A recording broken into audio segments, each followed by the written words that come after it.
कोई भी अगर थॉट को मैं अगर सोचता रहूँगा और उस पर एक्शन लेता रहूँगा तो ऑब्वियसली बात है वो चीज़ आपको मिलने ही वाली है। In my life, it has worked almost, I would say, more than 100% every time because I love the law of attraction. You will never ever attract what you want. You will always attract what you are.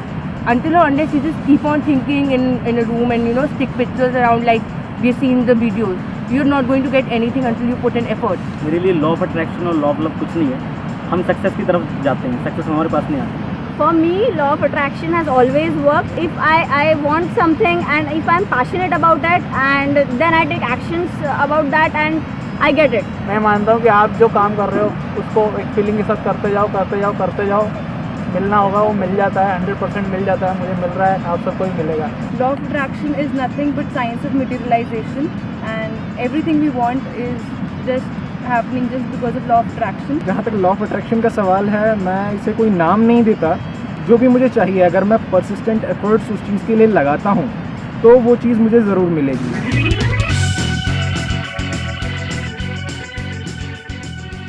First of all, I am so excited to see you all. Thank you so much for coming from different parts of India and okay, so let's start with this session. ये इतना interesting है, इसमें कुछ इतनी सारी चीज़ें unleash होने वाली हैं, कुछ इतनी सारी चीज़ें बाहर आने वाली हैं जो आज तक मुझे नहीं समझ आई थी। फॉर एग्जाम्पल, मैंने बहुत बार बोला कि अपने दिल की सुनो, अंदर की आवाज़ सुनो, कैसे सुने, उसका आज यहाँ पर जवाब आने वाला है। अपने डिज़ायर्स को आइडेंटिफाई कैसे करें, इतने सारे डिज़ायर्स हैं, उसमें से आइडेंटिफाई कैसे करें, थॉट्स के बेस पे करें, फीलिंग्स के बेस पे करें, इमोशंस के बेस पे करें, कैसे करें, उसका जवाब आने वाला है। बिलीफ, मैं कहता हूँ बिलीव करो, पूरी दुनिया कहती है बिलीव करो, बिलीफ है क्या? What is belief? कैसे करें, कैसे करते हैं बिलीव, कैसे कोई करता है, कैसे नहीं करता है। So this session is basically about how.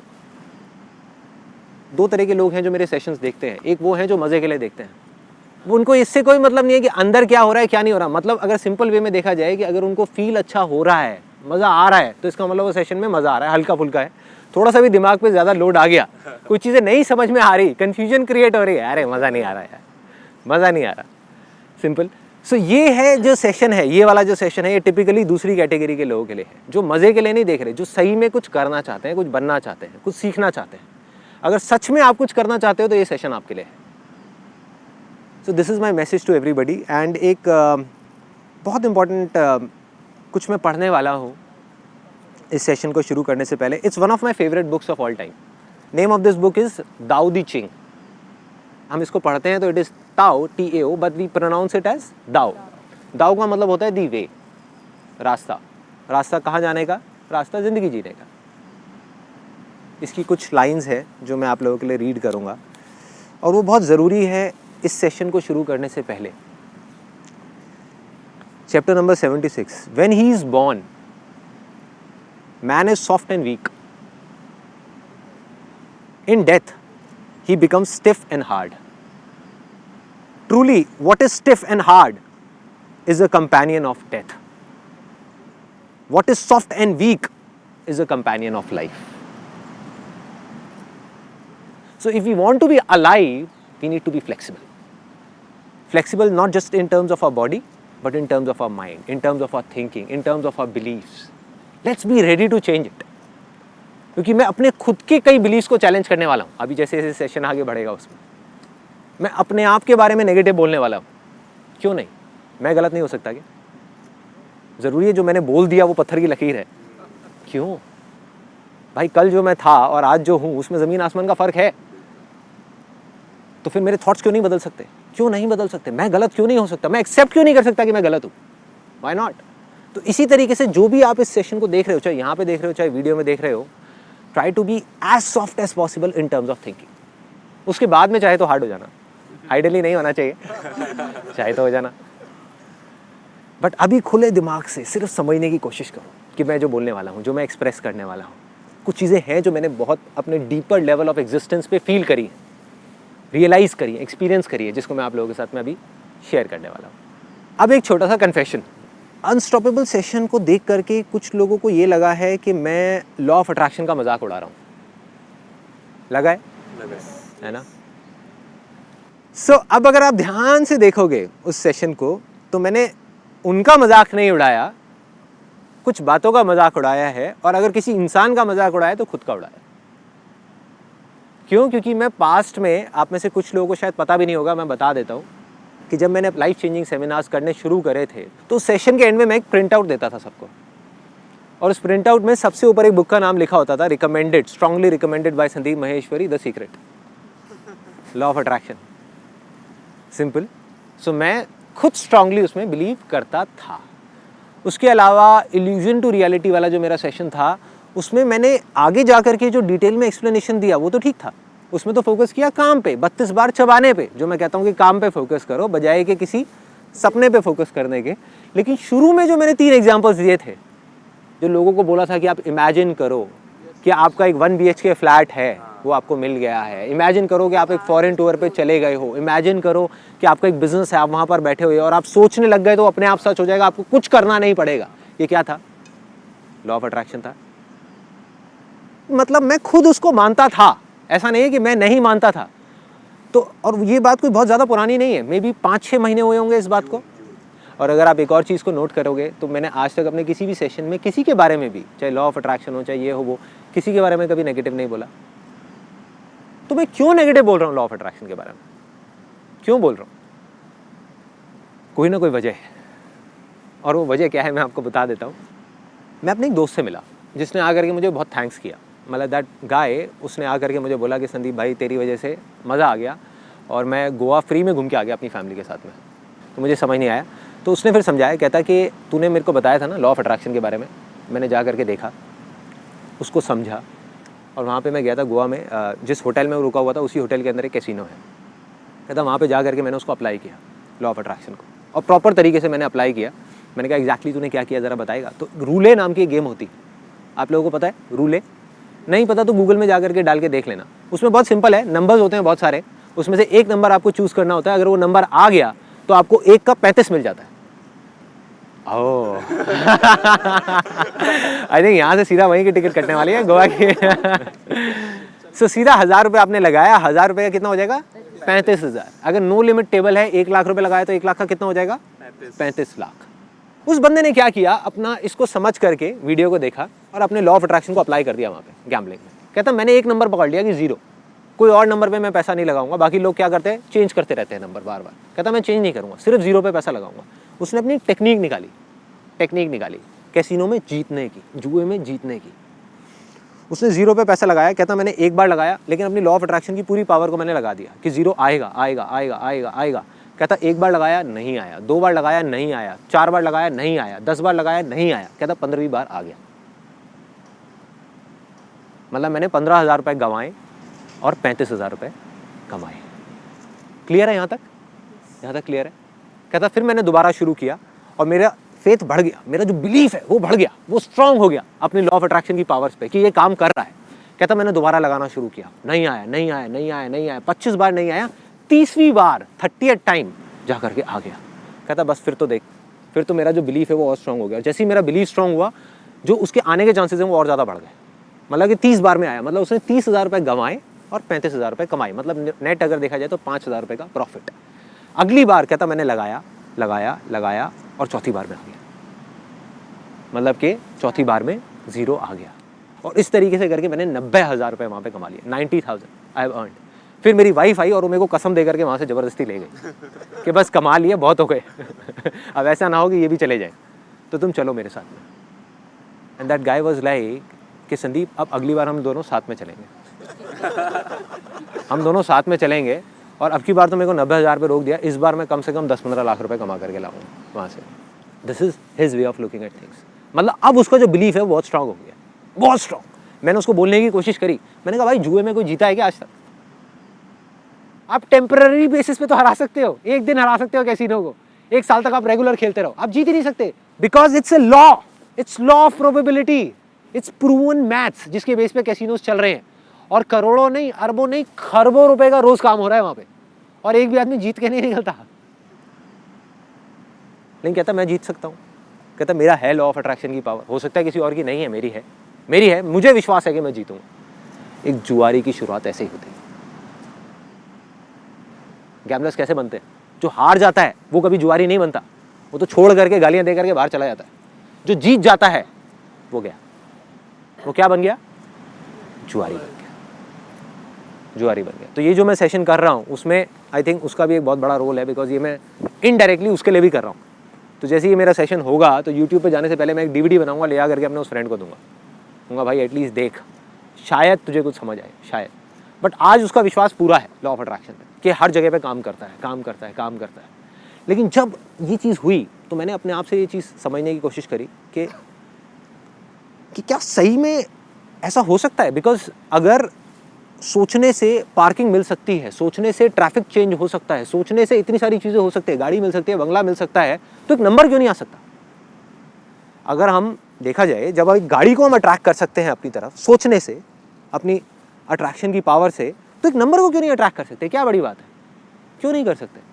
तो जब मैंने जैसे ये क्यों आया ना दिमाग के अंदर घुस गया जा करके कि भाई क्यों नहीं हो सकता, क्यों नहीं हो सकता। मतलब मैंने ये नहीं कहा था कि ये हो ही नहीं सकता, मैंने कहा कि शायद हो सकता है, शायद नहीं। चलो इसके अंदर जाते हैं, अंदर जा करके देखते हैं कि कहानी है क्या, समझ आएगी। और जैसे जैसे जैसे जैसे मैं अंदर जाता चला गया, अंदर जाता चला गया, अंदर जाता चला गया, समझने की कोशिश करी कि एग्जैक्टली हो क्या रहा है। मतलब मैं अकेला नहीं था, पूरी की पूरी दुनिया है जो आंख बंद करके, आंख पे पट्टी बांध करके सिर्फ बोल रही है कि लॉ ऑफ अट्रैक्शन काम करता है, और अपनी हर एक जगह पर उसको लगाने की कोशिश कर रही है। इनडायरेक्टली जुआरी बनते चले जा रहे हैं, जुआ खेल रहे हैं, उसमें मजा आ रहा है, कभी काम कर रहा है, कभी नहीं कर रहा है। यही तो होता है जुआ, यही होता है ना कि जुआ खेला, काम कर गया तो हाँ मेरा लॉ ऑफ अट्रैक्शन बहुत स्ट्रांग है, नहीं किया तो लक है, लक खराब है। सो अब बेसिकली क्या हो रहा था कि जैसे जैसे मैं इसके अंदर जाता चला गया तो सबसे पहली चीज़ जो मुझे समझ आई कि ये कोई लॉ नहीं है, इट्स नॉट अ लॉ। मतलब ज़बरदस्ती इसके ऊपर ठप्पा लगा दिया गया है कि इट्स अ लॉ। लॉ क्या होता है? जो साइंटिफिकली प्रूवन हो, जिसको साइंटिफिकली प्रूव किया जा सकता है। जैसे लॉ ऑफ ग्रेविटी है, लॉ ऑफ मोशन है, जिसको साइंटिफिकली एक्सप्लेन किया जा सकता है, समझाया जा सकता है, प्रूव किया जा सकता है। लॉ ऑफ अट्रैक्शन क्या है? अगर सिंपल वे में देखा जाए ये किस तरीके से काम करता है, ये माइंड के लेवल पे काम करता है। There are 3 levels of existence which are there in all the human beings. एक है हमारा फिजिकल लेवल, ये जो बॉडीज़ है हमारी।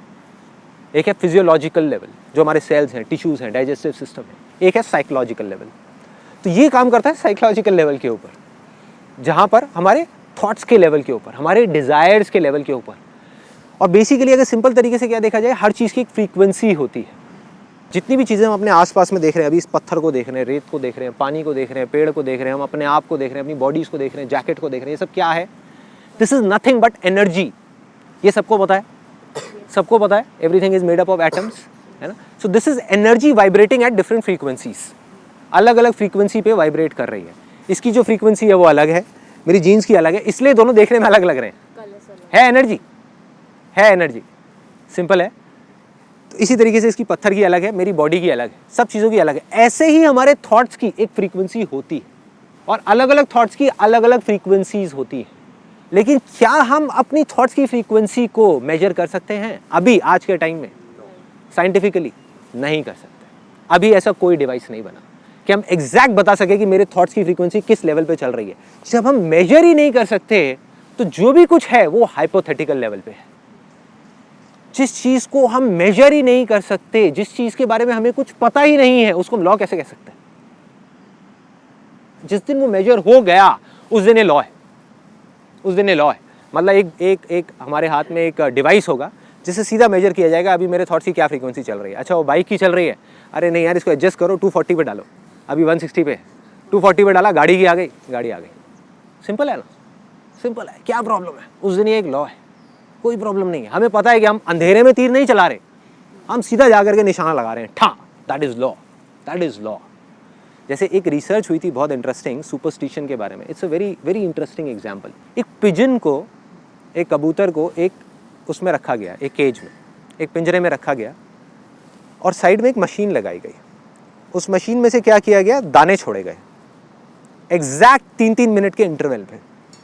हर 3 मिनट बाद वहाँ से एक दाना निकलता और कबूतर को दाना मिलता। कबूतर को जैसे जैसे भूख बढ़ रही थी तो उसको उस दाने का लालच भी बढ़ रहा था, है ना। सो वो दाना आया एग्जैक्ट 3 मिनट बाद, कबूतर ने दाना खाया। कबूतर ने क्या किया, बीच में फ्रस्ट्रेशन की वजह से फ्रस्ट्रेट हो गया क्योंकि दाना नहीं मिल रहा था, दाना देर में मिल रहा था और उसको भूख बढ़ती जा रही थी। उसने कलाबाजियाँ खानी शुरू कर दी।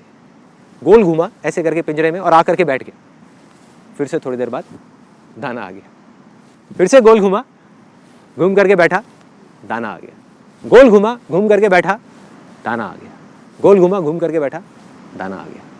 कबूतर का सुपरस्टिशन क्या बन गया कि मैं गोल घूम रहा हूं इस वजह से दाना आ रहा है, जबकि ये सच नहीं है।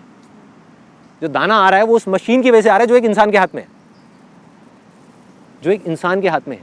उसने प्रोग्रामिंग कर रखी है कि हर 3-3 मिनट बाद दाना आएगा, जिसका उस कबूतर के गोल घूमने से कोई मतलब नहीं है। लेकिन उसका सुपरस्टिशन बन गया, उसका एक हाइपोथेसिस बन गया कि मैं गोल घूमूंगा तभी दाना आएगा। अब वो गोल घूमे जा रहा है, घूमे जा रहा है, घूमे जा रहा है, घूमे जा रहा है, घूमे जा रहा है, घूमे जा रहा है, घूमे जा रहा है, दाना नहीं आ रहा, फिर भी गोल गोल गोल गोल घूमे जा रहा है। उसको लग रहा है शायद अब आएगा, अब आएगा। जब गोल नहीं घूम रहा तो दाना नहीं आ रहा। Getting my point? This is superstition, कि जब हमको कुछ नहीं पता कि वो चीज हो कैसे रही है, फिर भी हम उसमें अपने फंडे घुसा दें, दैट इज सुपरस्टिशन। और इसी तरीके से अभी कुछ टाइम पहले, जब इस सेशन को करने से पहले, आई थिंक अराउंड अशोक जी कब आपसे बात हुई थी मेरी? अराउंड 15-20 दिन पहले बात हुई थी। कहते कि मैं इस्कॉन टेम्पल में गया था जहाँ पे आपके सेशंस होते थे, वहाँ पे मैंने आपको देखा और मेरे अंदर एक अर्ज आई कि मुझे यहाँ पर इस कंपनी को ज्वाइन करना है। मैंने अपना रिज्यूम भेजा और मैं यहाँ पर आज इस कंपनी में बैठ गया। इसका मतलब क्या हुआ कि मेरा लॉ ऑफ अट्रैक्शन बहुत स्ट्रांग है। मैंने कहा कि अगर ऐसा है तो इसका मतलब तो भाई लॉ ऑफ अट्रैक्शन काम करता है। मैंने कहा अशोक जी आप बताओ, क्योंकि मैं तो अब खुद डायरेक्टली इन्वॉल्व हूँ नहीं ऑपरेशंस में, हमारे पास कितने रिज्यूम्स आते होंगे उन लोगों के जो आज हमारी कंपनी में काम करना चाहते हैं? तो कहते हैं बहुत आते हैं, हज़ारों पड़े हैं मेरे पास में। मतलब there are hundreds and hundreds of resumes that we receive every month. मैंने कहा क्या उनका लॉ ऑफ अट्रैक्शन स्ट्रांग नहीं है? आपका स्ट्रांग था, उनका नहीं है। उन्हें जॉब क्यों नहीं मिल रही हमारी कंपनी में? वो भी तो करना चाहते हैं। क्या उनमें से कुछ लोग ऐसे हैं जो बेसिकली आपसे ज्यादा इस कंपनी के साथ में जुड़ना चाहते हैं, मेरे साथ में जुड़ना चाहते हैं? उन्होंने कहा हाँ है। मैंने कहा फिर ऐसा क्यों है कि वो यहां पर नहीं है और आप यहां पर हो? समझा दो। और मैंने कहा कि क्या आपने, आप कह तो रहे हो कि लॉ ऑफ अट्रैक्शन की वजह से हुआ, क्या आपने लॉ ऑफ अट्रैक्शन को प्रैक्टिस किया जिस वजह से आप इस कंपनी के अंदर हो, जिस तरीके से बताया गया था? 3 स्टेप्स होते हैं, आस्क, बिलीव एंड रिसीव। मैंने कहा आपने ask, have you asked for it? क्या आपने देखा मेरे सेशन को होते हुए, और क्या रोज रात को बैठ करके आपने मांगा कि मैं इस यहाँ पर इस कंपनी में चला जाऊँ, मैं चला जाऊँ, मैं चला जाऊँ, मैं चला जाऊँ? क्या ऐसा कुछ आपने किया? कहते नहीं किया। मैंने कहा फिर आपने क्या किया? कहते मैंने अपना रिज्यूम मेल कर दिया यहाँ पर। मैंने कहा एक छोटा सा फ़र्क आ गया आप में और उन लोगों में जो जेन्युइनली लॉ ऑफ अट्रैक्शन को प्रैक्टिस कर रहे थे। छोटा सा फ़र्क आ गया। इन्होंने इमीडिएट एक्शन लिया, देखा और अपना रिज्यूम उठा करके मेल कर दिया। तो मैंने कहा क्या हुआ? गारंटी नहीं हुई कि आपको जॉब मिलेगी, प्रोबेबिलिटी बढ़ गई आपकी। उन लोगों से जो लॉ ऑफ अट्रैक्शन को प्रैक्टिस तो कर रहे थे लेकिन साथ में कोई एक्शन नहीं ले रहे थे। बहुत लोग आए, हज़ारों लोग आए जिन्होंने देखा सेशन को होते हुए, मेरे सेशंस को, उनके मन में आया कि हमको भी जुड़ना है यहाँ पर कंपनी में, किसी तरीके से जुड़ना है, कुछ करना है, कुछ करना है। उन्होंने क्या किया? सोचते रहे, है ना? कोई एक्शन नहीं लिया। आपने एक्शन लिया, मतलब आपकी प्रोबेबिलिटी बढ़ गई। दूसरी तरफ एक्शन भी बहुत सारे लोगों ने लिया। एक्शन भी ऐसा नहीं अकेले आपने लिया, एक्शन भी बहुत सारे लोगों ने लिया। हज़ारों रिज्यूम्स आए, उसमें से भी आप यहाँ पर हो, बाकी लोग नहीं है। क्यों?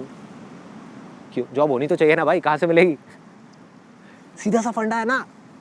There are some things which are beyond our control, जो हमारी समझ से बाहर है। ये जो पूरा का पूरा फंडा है, ये मेरी भी समझ से बाहर है कि ऐसा क्यों हो रहा है। किसी को आ रहा है समझ में? आ रहा है। अब हमारा माइंड क्या करेगा? हमारे माइंड को जैसी कोई चीज़ नहीं समझ आएगी ना, you will start off with finding reasons. For example, if you are sitting here, तो अभी माइंड किस तरीके से काम कर रहा होगा? यू वुड से कि देखो मेरा लॉ ऑफ अट्रैक्शन कितना स्ट्रॉन्ग है, मैंने सोचा था कि मैं यहाँ पर बैठा हूँगा, मैं बैठी होंगी और देखो मैं बैठा हूँ। बाकी के लोग, बाकी के 1000 लोग, क्या उन्होंने नहीं सोचा था? हो सकता है आपसे ज़्यादा सोचा होगा, आपसे अच्छे तरीके से सोचा होगा, आपसे अच्छे तरीके से प्रैक्टिस करी होगी। क्या पता वो आपसे ज़्यादा डिजर्विंग भी हो, क्या पता कमी उसके अंदर हो जो सिलेक्शन कर रहा है। क्यों नहीं हो सकती? कमी मेरी टीम में क्यों नहीं हो सकती? मेरे में क्यों नहीं हो सकती? क्या पता जो इस वीडियो को देख रहे हैं वो आपसे ज़्यादा डिजर्विंग हो, वो यहाँ पर नहीं है, उनका लॉ ऑफ अट्रैक्शन आपसे ज़्यादा स्ट्रॉन्ग है, वो यहाँ पर नहीं है, आप यहाँ पर हो। क्या वजह है? समझा दो। तो जो चीज़ हमको नहीं समझ आ रही उसको हम क्यों समझने की कोशिश कर रहे हैं? क्यों ले जा करके उस पर हम एक ठप्पा लगाने की कोशिश कर रहे हैं? हमें सिर्फ ये देखना है कि हम क्या कर सकते हैं। सिंपल, कि कोई चीज़ हमारे कंट्रोल से बाहर है, सबसे पहले तो एक्सेप्ट करोगे हाँ this is beyond our control, तभी तो हम कुछ कर सकते हैं। अगर हम बोलते रहे एक चीज़ जो हमारे कंट्रोल में है ही नहीं, हम बोलते रहे कि नहीं ये मेरे कंट्रोल में है, कंट्रोल में है, कंट्रोल में है, अटक गए। जब हमने ये एक्सेप्ट कर लिया तो अब हम देख सकते हैं कि हमको क्या एक्ट करना है, हम क्या स्टेप्स उठा सकते हैं, हम क्या कर सकते हैं, हम कैसे आगे बढ़ सकते हैं। अब आते हैं बैंग ऑन, सीधा पॉइंट पे कि भाई लॉ ऑफ अट्रैक्शन। और ये बड़ी मज़ेदार गुत्थी है, गुत्थी वो वाली नहीं, वो जो कॉमेडी नाइट्स में आती थी एक एक्चुअल गुत्थी है। गुत्थी क्या है कि यार सबसे पहला स्टेप जो बताया गया है वो बताया गया आस्क, यही है, correct me if I am wrong, यही है सबसे पहला स्टेप लॉ ऑफ अट्रैक्शन का, आस्क, मांगो। क्या मांगो? जो हमारे डिज़ायर्स हैं। डिज़ायर्स कहाँ से आते हैं? कहाँ से आते हैं डिज़ायर्स? थॉट से आते हैं। अब कैसे डिसाइड करें, कैसे डिसाइड करें कि किस थॉट को मांगना है, किसको नहीं मांगना? एक दिन में 60,000 से ज़्यादा थॉट्स आते हैं, ये भी बताया गया है हर जगह पर। तो उसका एक रास्ता बताया गया है काफ़ी जगह पे, वो है अपनी फीलिंग्स के बेस पे हम डिसाइड कर सकते हैं, इमोशंस के बेस पे हम कॉल ले सकते हैं। ये एक रास्ता है। क्या ये रास्ता ठीक है? अब एक एग्जांपल लो, बड़ा रियल लाइफ सा। पान की दुकान पे 4 लड़के खड़े हुए हैं, चारों दोस्त हैं, पुराने दोस्त हैं 4-5 साल से। 3 दोस्त हैं सिगरेट पीते हैं, एक है नहीं पीता। और ऐसे ही शुरुआत होती है सिगरेट पीने की, ऐसे ही होती है। एक है नहीं पीता। अब वो 3 दोस्त मिलके क्या कर रहे हैं? उस एक का मजाक उड़ा रहे हैं, कह रहे हैं कि ओले ले ले ले ले बेटा, बेटे के लिए दूध लेकर के आओ, दूध पिलाओ बेटे को, इसकी बस की नहीं है सिगरेट पीना, ये आदमी नहीं बना अभी, he is not a man, he is a baby, baby, बेटे जाओ घर पे जा करके खेलो अपने टेडी बियर के साथ में, ऐसे बोल रहे हैं। तो एक दोस्त की खिंचाई हो रही है, 3 दोस्त बैठ करके हंस रहे हैं, मजाक उड़ा रहे हैं, मजे मार रहे हैं। उसको कैसी फीलिंग हो रही है? उस एक लड़के को गंदी फीलिंग हो रही है, गंदी फील होगी ना। अपने आप को सिचुएशन में डाल करके देखो कि आपके दोस्त, और यही 3 दोस्त हैं उसकी लाइफ में, और कोई है ही नहीं, कोई चौथा दोस्त नहीं है, कि वो सब मिल करके उसका मजाक उड़ा रहे हैं, बुरे तरीके से मजाक उड़ा रहे हैं। तो उसको गंदी गंदी फीलिंग्स हो रही हैं और वो किसी तरीके से अपने आप को रोकने की कोशिश कर रहा है। अच्छी फीलिंग के लिए उसको क्या करना है? सिगरेट लेनी है, जलानी है, पीनी है। Now he will be a part of the gang. 4 दोस्तों का पार्ट बन गया, उनके साथ में घूमेगा बाइक पे, उनके साथ में बातें करेगा इधर उधर की, ये वो। Now he will be a man. ठीक है, अच्छी फीलिंग। डिजायर क्या कह रहा है? पियो। फीलिंग क्या करवाना चाह रही है उससे? पिलाना चाह रही है। लेकिन अगर वो नहीं पीता और उन दोस्तों को बोलता है कि भाड़ में जाएं ऐसे दोस्त, मुझे नहीं चाहिए ऐसे दोस्त, और घर में जाकर के अकेला बैठ जाए, तो कैसी फीलिंग होगी उसको? गंदी फीलिंग होगी, गंदी फीलिंग। जैसे ही फीलिंग्स खराब होती है, माइंड इमीडिएटली उसकी एग्जैक्ट अपोजिट अच्छी फीलिंग ढूंढता है, एग्जैक्ट उल्टी उसकी। फॉर एग्जाम्पल, अगर वाइफ से लड़ाई हुई तो इमीडिएटली एक आदमी जा करके उसको ऑफिस में अगर कोई दूसरी फीमेल होगी जो थोड़ा अच्छे से बात करेगी, वो अच्छी लगने लग जाएगी इमीडिएटली। या फिर वो उसको पूरा उसको ठीक करने के लिए अगर कहीं लड़ाई हुई तो जा करके खाना खाने लग जाएगा, ओवर ईटिंग करने लग जाएगा, मतलब किसी तरीके से अपनी फ्रस्ट्रेशन को निकालेगा। सिगरेट, जबकि पता है कि वो अपने लिए हार्मफुल है, लेकिन सिगरेट पीना शुरू कर देगा।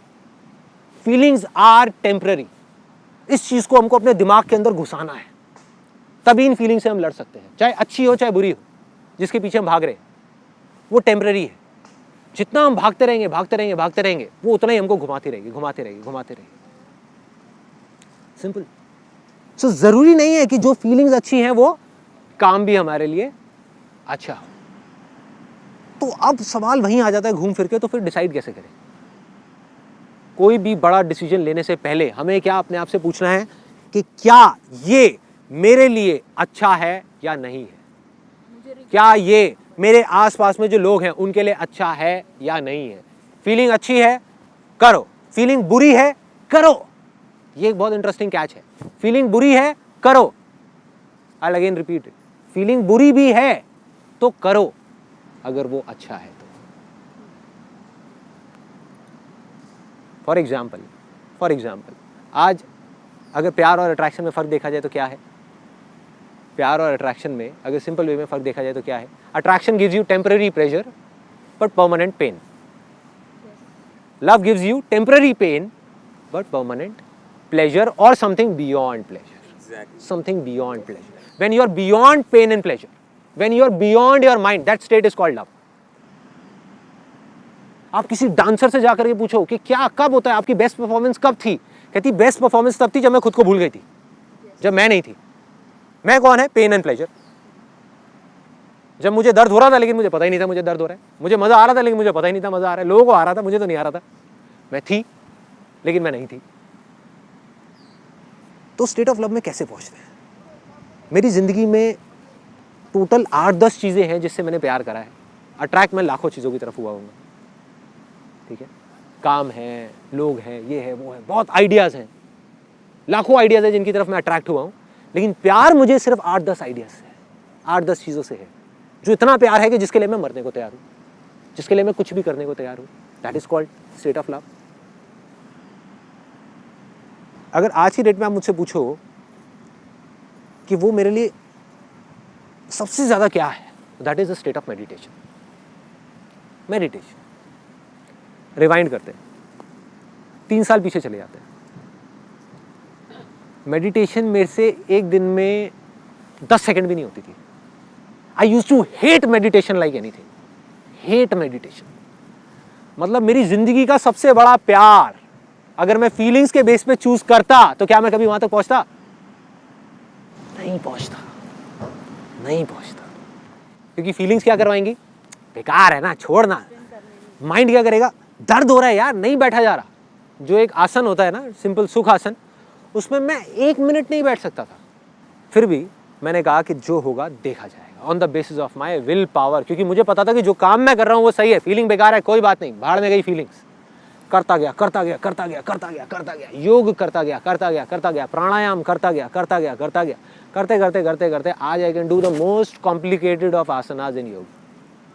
तो I am not doing it for feeling yoga, हाँ, I am doing it because I love doing it, because love is irrespective of feelings.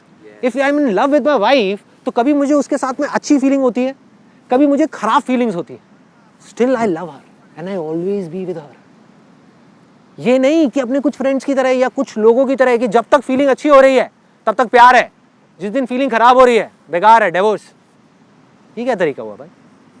बस टेम्पररी पेन प्लेजर, बस अट्रैक्शन था। अरे नहीं भाई, प्यार means you need to be there. चाहे दर्द हो रहा है, चाहे अच्छा लग रहा है, कोई फर्क नहीं पड़ता, करना है तो करना है भाई। और मजे की बात बताऊं, आज अगर आप अपनी फीलिंग्स के अकॉर्डिंग चलते हो तो आपके हाथ में नहीं है, एक मार्केटर के हाथ में है, एक एडवर्टाइजर के हाथ में, वो आपको कैसा फील कराए। गाड़ी की कोई बढ़िया सी ऐड दिखा दे, बाइक कोई बढ़िया सी दिखा दे, चाहे आपकी बजट से बाहर होगी, आप पागल हो जाओगे। फीलिंग्स ट्रिगर हो गई ना, फीलिंग्स, इमोशंस, 5 सेंसेस के थ्रू आपके ट्रिगर कर दिए, आपके हाथ से आपका कंट्रोल गया, अब उसके हाथ में आपकी लगाम है, वो जो चाहेगा आपसे कराएगा। यही हो रहा है, यही हो रहा है। जो लोग सक्सेसफुल नहीं हो पाते किसी भी फील्ड में, वो फीलिंग्स की तरफ भागते रहते हैं। जब तक फीलिंग अच्छी हो रही है करते रहो, फीलिंग खराब हो रही है छोड़ो, कोई और चीज़ ढूंढो जहाँ पे अच्छी फीलिंग हो रही है। जैसे आपने कहा सक्सेसफुल और अनसक्सेसफुल में एक ही डिफरेंस है, अनसक्सेसफुल वाला फीलिंग के साथ चेंज हो जाता है। जैसे कि अगर मैंने कहा मुझे टॉप करना है पर यार मुझे नींद आ रही है ना अभी, चलो सो जाओ, मजे करो, कंफर्ट जोन बेटर है। और दूसरा बोलेगा कि यार मेरे को फीलिंग आए नहीं है, मेरे को पढ़ना है, करना ही है। Bang on, bang on. You know what, जो अनसक्सेसफुल लोग होते हैं ना, वो एक दिन में अपने आप से 10 कमिटमेंट करते हैं और जिंदगी में एक भी पूरा नहीं करते, उसके एंड तक नहीं जाते। जो सक्सेसफुल लोग होते हैं वो 1 महीने में 1000 कमिटमेंट्स को छोड़ते हैं, मतलब थॉट्स को, डिजायर्स को छोड़ते हैं और सिर्फ एक कमिटमेंट करते हैं, लेकिन मरते दम तक उसको पूरा करते हैं। तो जस्ट गो फॉर इट। ये फर्क है। फिर चाहे दर्द हो रहा है, चाहे मजा आ रहा है, चाहे सक्सेस मिल रहा है, चाहे फेलियर है, चाहे फेलियर है, लगे रहो, लगे रहो, चलते रहो, छोड़ना नहीं है। जो सही लग रहा है वो करते रहो, करते रहो। यहां तक क्लियर हो गया कि अपने डिजायर को डिस्कवर कैसे करना है, आपके लिए क्या अच्छा है, बस this is the most important. Feelings is secondary. अब आ जाओ कि अब डिजायर तो हमको पकड़ में आ गया, अब क्या करें? अब क्या करें? 2 रास्ते हैं।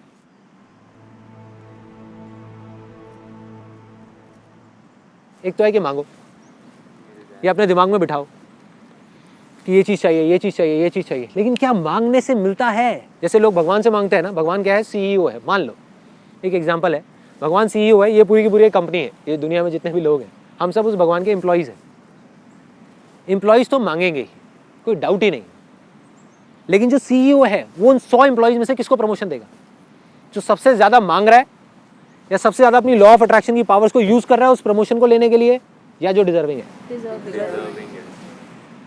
खेल खत्म, खेल खत्म। तो मांगने का क्या फ़ायदा है? जो जितना ज़्यादा मांगेगा वो ज़्यादा अच्छा होगा। उस CEO को कौन ज़्यादा अच्छा लगेगा? अगर आप CEO हो, just imagine it for a sec, I will give it a pause. अब आपके नीचे 10 लोग काम कर रहे हैं, उसमें से एक को या प्रमोशन दे सकते हो क्योंकि सीट एक ही खाली है, 10 को नहीं मिल सकती। अब आप किसको दोगे प्रमोशन उन 10 में से? जो सबसे ज़्यादा आपको मांगता है, जो रोज़ आ करके थोड़ी थोड़ी देर में बोलता है यार देख लेना ज़रा ना, कुछ कर देना इस बार का जो प्रमोशन है मेरा, आप कर देना ये वो करके, उसको दोगे? या वो जो मांगता ही नहीं है आपसे लेकिन अपने काम पे ध्यान देता है, काम पे? और ये बात है आपकी, जबकि आप और मैं हम इतने फेयर नहीं हैं। वो तो बिल्कुल फेयर है ना यार, वो गलत कैसे कर सकता है? वो गलत आदमी को प्रमोशन कैसे दे सकता है? वो तो सही को ही देगा ना, वो तो डिजर्विंग को ही देगा। तो करना क्या है? अपने आप को डिजर्विंग बनाना है। लॉ ऑफ अट्रैक्शन क्या कहता है? कई बुक्स में भी लिखा हुआ है। इनफैक्ट लॉ ऑफ अट्रैक्शन के बारे में जो लोग बात कर रहे हैं वो भी यही बोल रहे हैं, डेफिनेशन सही दे रहे हैं, एग्जाम्पल्स गलत दे रहे हैं। क्या बोलते हैं? You do not get what you want, you get what you are. जो आपने भी शायद बोला है अपनी वीडियो में, right? You get what you are, जो आप हो। और आप कौन हो? आप आपके बिलीफ्स हो, राइट? जब तक आपके बिलीफ्स नहीं बदलेंगे तब तक कुछ नहीं बदलने वाला। आप मांगते रहो, और मांगने से अगर बिलीफ्स बदलते तो इस दुनिया के सबसे स्ट्रांग बिलीफ भिखारी के होते। सबसे ज्यादा वो मांगता है, मांगता है ना, कुछ मिलता है क्या? नहीं। तो क्या करें? सिर्फ एक रास्ता है, अपने आप को डिजर्विंग बनाएं। फोकस कहां डालना है? मांगने पे नहीं, अपने आप को बदलने में। अपनी लाइफ की सिचुएशंस को नहीं, लोगों को नहीं, दुनिया को नहीं, खुद को बदलने में, खुद को डिजर्विंग बनाना है, राइट? एक बार आप डिजर्विंग बन गए, क्या जरूरत है किसी से भीख मांगने की? क्या जरूरत है भिखारियों की तरह, भगवान ये दे दे वो दे दे? क्यों चाहिए? क्यों मांगना है? बल्कि दूसरे वे में एक तरफ बात करी जा रही है, देखो कितना कॉन्ट्राडिक्टरी है लॉ ऑफ अट्रैक्शन में जो बात की जा रही है। एक तरफ बात करी जा रही है ग्रैटिट्यूड की, एक तरफ बात करी जा रही है मांगने की। Both of these things are poles apart. If you really have gratitude in your heart, compassion in your heart, तो आप क्यों मांगोगे उससे कुछ? बल्कि वो आपको दर्द भी देगा, तब भी आप उसको थैंक्स करोगे। आप कहोगे अच्छा है यार, तूने कुछ सोच के ही दिया होगा। पैसा देगा तो भी, नहीं देगा तो भी, पैसा खत्म कर देगा तो भी, नहीं करेगा तो भी। That is gratitude. Real gratitude means just let it be. इसका मतलब ये नहीं कि ग्रोथ ही रोक दें। आई एम नॉट टॉकिंग अबाउट कि हम ग्रो ना करें, बिकॉज ग्रोथ ही लाइफ है, लेकिन मांगना जिंदगी नहीं है। ग्रोथ और मांगना दो अलग अलग चीजें। मैं ये नहीं कह रहा कि आप ग्रो मत करो, या आपको गाड़ियां नहीं मिलेंगी, बंगले नहीं मिलेंगे, सब कुछ मिलेगा, सब कुछ मिलेगा, लेकिन मांगने से नहीं मिलेगा। मांगते रहो। कंपनी में जो एम्प्लॉइज मांग रहे हैं उनको मांगने से नहीं मिलेगी प्रमोशन, जो डिजर्व करेगा उसको मिलेगी। डिजर्विंग कैसे बनाएं? अपने बिलीफ्स को चेंज करके। सेकंड स्टेप,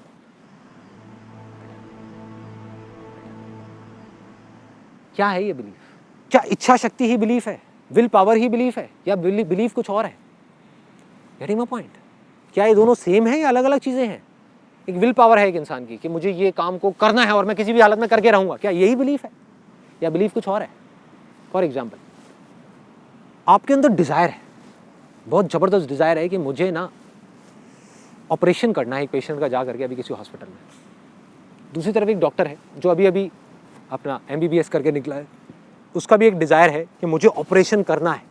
तीसरी तरफ एक सर्जन है जिसको 15 साल का एक्सपीरियंस है, उसके अंदर कोई डिजायर नहीं है। तीनों जाकर के ऑपरेशन करते हैं। किसका ऑपरेशन सक्सेसफुल होने के चांसेस ज्यादा है? सर्जन का। यही बिलीफ। बिलीफ इज नथिंग, इतना हुआ है बिलीफ बिलीफ बिलीफ। क्या है belief? Belief is knowledge and experience, बस, और कुछ नहीं है बिलीफ। लोग कहते हैं ना विश्वास करो विश्वास करो विश्वास करो। किस पे विश्वास करें भाई? भगवान पे विश्वास करें? एक्सपीरियंस किया कभी भगवान को? तो कैसे विश्वास करें? एक्सपीरियंस कर लिया तो नहीं भी कहोगे तो विश्वास हो जाएगा। आई बिलीव इन देम, ठीक है, ये डिफरेंस है। जिस भी चीज़ की आपको नॉलेज होती चली जाती है, तो जितनी होती चली जाती है, जितना एक्सपीरियंस होता चला जाता है, आपका बिलीफ उतना ही स्ट्रांग होता चला जाता है। आज यहाँ पर for example Vikas is there, like say who is the creative head in our company, जिसको इतने सालों का एक्सपीरियंस है, हज़ारों शूट्स कर चुका है अच्छे से अच्छे लेवल के, वो फोटोग्राफी करे। और एक ऐसा लड़का जिसकी अभी आप बात कर रहे थे कि वो पढ़ाई छोड़ करके और कैमरा ले करके बोलता है कि मैं इससे अच्छी फोटोग्राफी कर दूंगा फोटो को देख करके, इसमें क्या बड़ी बात है? कह तो देगा, लेकिन जब करने की बारी आएगी ना, यहाँ पे 2 दिन में वो बाहर है हमारी कंपनी से। He will not get what he want, he will get what he is। वो कौन है? वो कौन है? उसका belief.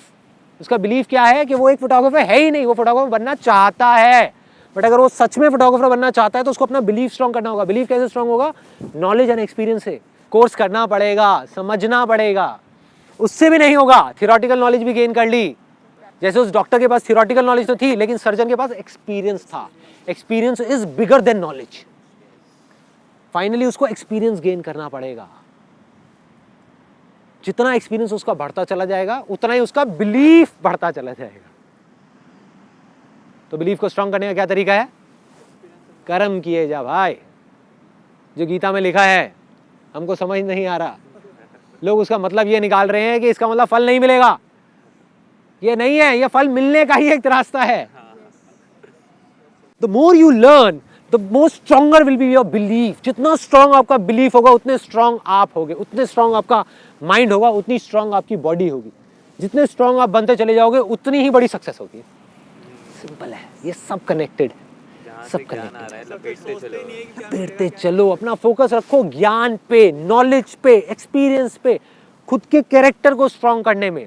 B the change you want to see in the world. इसका मतलब क्या है? किसी भी इंसान को देख लो जिसने भी कुछ अच्छा किया है जिंदगी में, उसने सबने एक ही बात बोली, फिर हम उस बात को छोड़ करके कहीं और चले जाते हैं और फिर घूमते रहते हैं, फिर सोचते हैं कि यार क्या हो रहा है, खुशी क्यों नहीं मिल रही? इसीलिए नहीं मिल रही। 2 स्टेप कंप्लीट हो गए, हमने अपने आप को डिस्कवर कर लिया, बिलीफ भी स्ट्रांग हो गया। तीसरा स्टेप क्या है? एक्शन। ऐसे बहुत सारे लोग हैं जिनका बिलीफ भी स्ट्रांग है, डिजायर है कि मेरे को कुछ बड़ा करना है, फिर भी करते नहीं है। फॉर एग्जाम्पल एक सर्जन है, उसका बिलीफ है, 15 साल का एक्सपीरियंस है उसके पास में, नॉलेज भी है, ठीक है, उसके अंदर डिजायर है कि मुझे गांव में जा करके एक बड़ा अपना हॉस्पिटल सेटअप करना है, वो नहीं कर रहा, एक्शन नहीं ले रहा। और जब तक वो नहीं करेगा तब तक उसकी लाइफ इनकम्प्लीट है।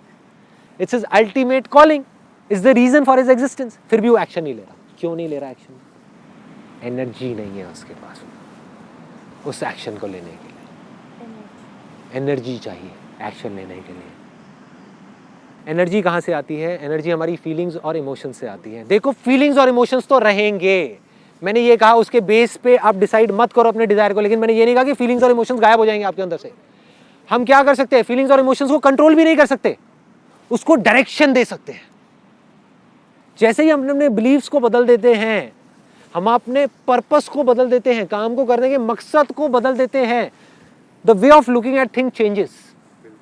जैसे ही हमारे बिलीव्स बदलते हैं, पर्पस बदलता है, हमारी परसेप्शंस चेंज हो जाती है। परसेप्शंस क्या है? जैसे हम चीज़ों को देख रहे हैं, जैसे हम चीज़ों को देखने का नज़रिया बदल देते हैं, फीलिंग्स चेंज हो जाती है। तो अब क्या करना है यहाँ पर? लास्ट स्टेप में एक्शन लेने से पहले अपने आप से पूछना है कि क्यों करना है। जैसे ही नेगेटिव इमोशन दिखे, छोड़ो, हटाओ, या तो उस काम को हटाओ या उस पर्पस को हटाओ, या तो काम चेंज या purpose change. It has to be a purpose which gives positive emotions, positive feelings. ठीक है? तो by default, once you become and once you start doing it, then there will be a stage जहाँ पर आप खुद वो purpose बन जाओगे। अब आपको पर्पस नहीं चाहिए, शुरू में आपको पकड़ के रखना पड़ेगा। धीरे धीरे धीरे धीरे वो पर्पस धीरे धीरे आपके बिलीफ सिस्टम में इंटीग्रेट हो जाएगा। वो पर्पस, वो वजह, वो आपके बिलीफ सिस्टम में चला जाएगा, आपके अंदर तक चला जाएगा। और जब वो चला गया तो ऑटोमेटिकली वहाँ से फीलिंग जनरेट हो रही होंगी जो पॉजिटिव ही होंगी, क्योंकि पर्पस पॉजिटिव है। उसमें गलत कैसे हो सकता है? फॉर एग्जाम्पल मदर टेरेसा है, अगर उसका पर्पस पॉजिटिव है, कंपैशन है, तो कंपैशन ही आएगा ना बाहर। एंगर कैसे आ सकता है? नहीं आ सकता। गांधी जी का पर्पस क्लियर है, non violence, this is what he stand for.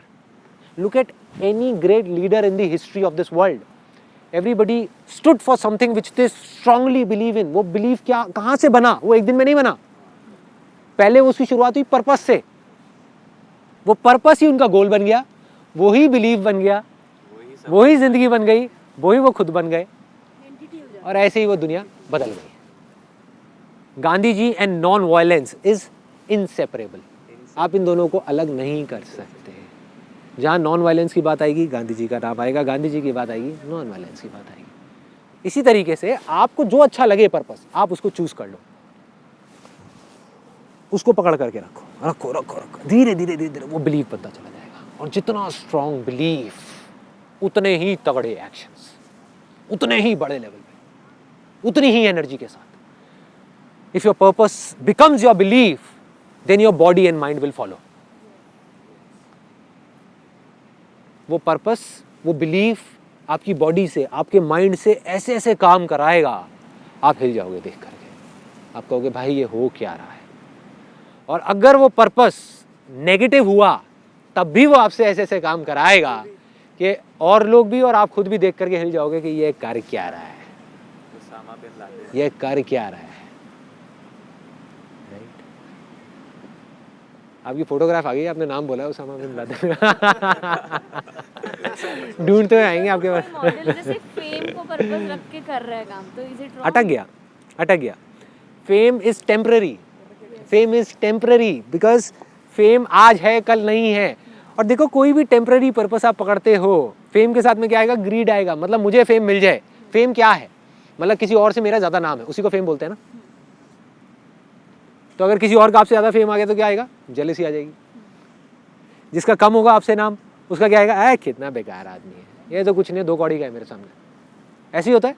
जिसके पास में पैसा ज्यादा होता है वो अपने से नीचे वालों को बेवकूफ समझते हैं, ऊपर वाले के आगे ऐसे ऐसे करके घूमते हैं। क्यों कर रहे हैं?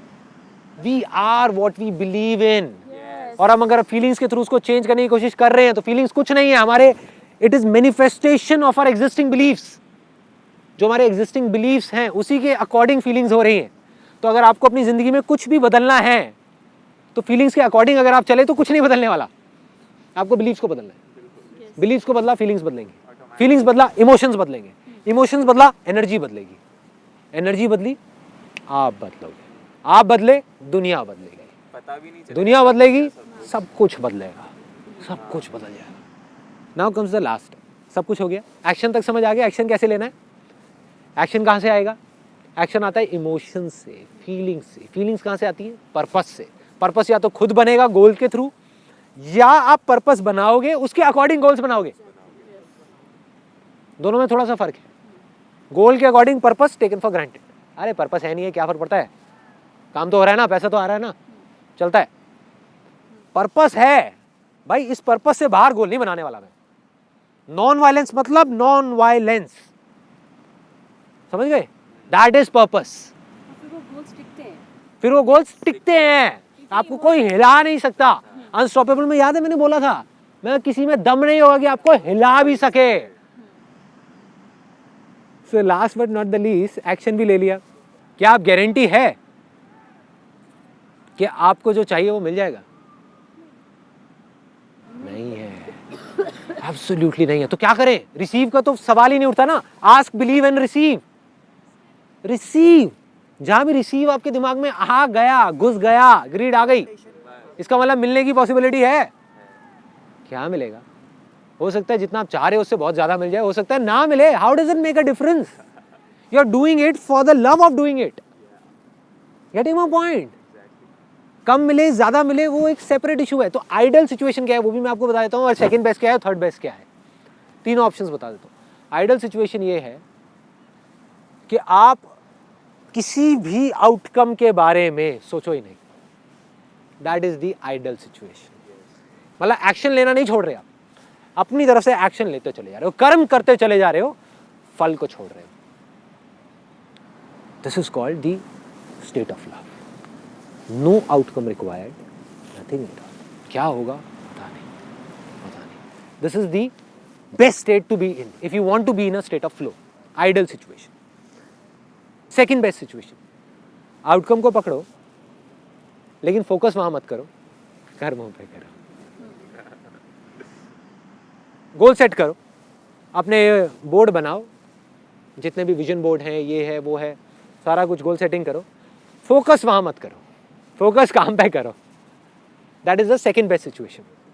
Not as good as the first one, ठीक है, जहाँ पर किसी विजन बोर्ड की कोई ज़रूरत नहीं है, पर्पस की ज़रूरत है, पर्पस के अकॉर्डिंग गोल्स बन रहे हैं, जिसके लिए कोई विजन बोर्ड नहीं है, ठीक है। तीसरी सिचुएशन कि आप काम गया तेल लेना, काम को छोड़ दो और सिर्फ उधर ध्यान दो, मुझे ये चाहिए, मुझे वो चाहिए, अरे मुझे ये नहीं मिला, मुझे वो नहीं मिला, मुझे इस इंसान से ये चाहिए। हर एक से कोई ना कोई मतलब, इंसान से मतलब, सिचुएशन से मतलब, काम से मतलब नहीं है तो हटाओ, साइड करो, जब तक मतलब निकल रहा है उसके साथ में रहो, नहीं है तो छोड़ो, अपना मतलब निकालो और आगे बढ़ो। यही हो रहा है दुनिया में, यही हो रहा है। क्यों हो रहा है? उसकी जड़ क्या है? कहाँ से आ रही है ये सब चीज़ें? यहीं से आ रही है। जो आदमी कंपटीशन के लिए लड़ेगा या कंपटीशन के लिए काम करेगा या किसी चीज़ को हासिल करने के लिए काम करेगा, उसके अंदर जेलेसी आने के, ग्रीड, ठीक है, लालच आने के, नफरत आने के, ये सब चीज़ें, ईगो बढ़ने के चांसेस क्या है। और ईगो सिर्फ ये नहीं होती कि मेरे पास में ये है या मैं ये कर सकता हूँ, मैं ये नहीं कर सकता, ये भी ईगो है। मैं तेरे से कम हूँ, ये भी ईगो है, ये भी ईगो ही बोल रही है तेरी, तू नहीं बोल रहा। ना मैं किसी से कम हूँ, ना मैं किसी से ज़्यादा हूँ, मैं हूँ, मैं हूँ। That is a state of being. So at the end all I can say is कि ये बातें हो सकता है, अब जो मैं लाइन आपको बोलने वाला हूँ, हो सकता है समझ आए, हो सकता है ना आए, उसको सिर्फ सुन लेना और हो सके तो अंदर तक जाने देना। नहीं समझ आता कोई बात नहीं, कि अगर आप जिंदगी में सच में उस खुशी को एक्सपीरियंस करना चाहते हो, which is called the state of bliss, which is beyond pleasure, beyond happiness, beyond everything, तो उसका सिर्फ एक तरीका है, सिर्फ एक, कोई दूसरा तरीका नहीं है। Your mind has to be at peace. आपका जो मन है वो शांत होना चाहिए, भीड़ में भी शांत, शोर में भी शांत। शोर मतलब बाहर नहीं, थॉट्स का शोर, थॉट्स आ रहे हैं जा रहे हैं, लेकिन आपका मन शांत है, you are at peace, then you are in a state of bliss. That is the ultimate goal of human life. और कुछ नहीं, इसके अलावा और कुछ नहीं। जितना आप मटेरियलिस्टिक चीज़ों की तरफ भागते जाओगे, उतना ही माइंड और डिस्टर्ब होता चला जाएगा। जितना इन चीज़ों को हम पकड़ के भी छोड़ देंगे, उतना ही हम एट पीस होते चले जाएंगे। सब कुछ आने दो, एक्सेप्ट ग्रेसफुली। लास्ट स्टेप जिसकी मैं बात कर रहा हूं, 3 स्टेप कौन से थे? Desire, belief and action, then comes the last step which is accept. चाहे सक्सेस हो या फेलियर हो, एक्सेप्ट करो। खुशी हो या दुख हो, एक्सेप्ट करो। फीलिंग अच्छी हो या बुरी हो, एक्सेप्ट करो। आगे बढ़ते रहो और उसे छोड़ते जाओ, और उसे छोड़ते जाओ। चाहे सक्सेस मिले या फेलियर मिले, उसे छोड़ते जाओ।